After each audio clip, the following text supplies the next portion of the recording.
Just as Corradino d'Ascanio designed the Vespa around the motorcyclist, the Do-32 was developed around the pilot, placing special emphasis on compact dimensions and ease of piloting, ensuring an intuitive and comfortable flying experience.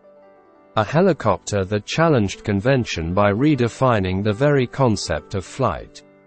With its innovative and bold design, it broke the traditional mold of helicopters, adopting a unique approach that made it a true pioneer in aviation.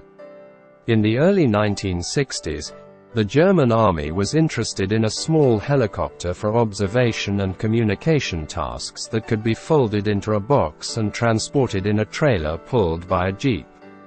So in 1962, the Dornier Do-32 was designed, a foldable, single-seat military helicopter with a fast, ready-to-use configuration.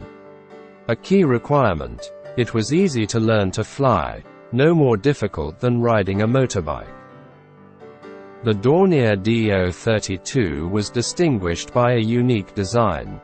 Unlike the traditional helicopter configuration of a main rotor and tail rotor for directional control, the Do-32 used a single main rotor.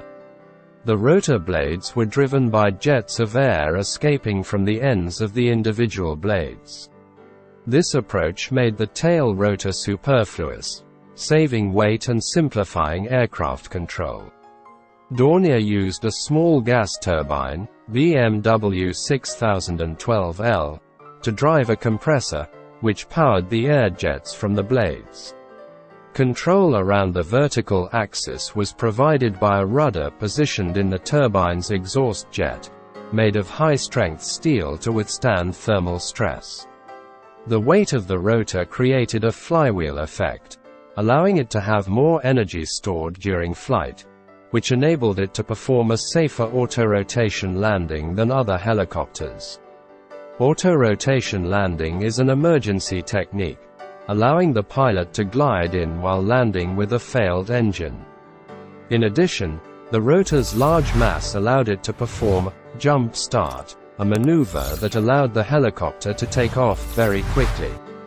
When the rotor was brought up to full speed, the helicopter could lift off at the extraordinary speed of 7 meters per second, compared to the normal 40 meters per second, an incredibly fast maneuver that almost felt like a jump in the air.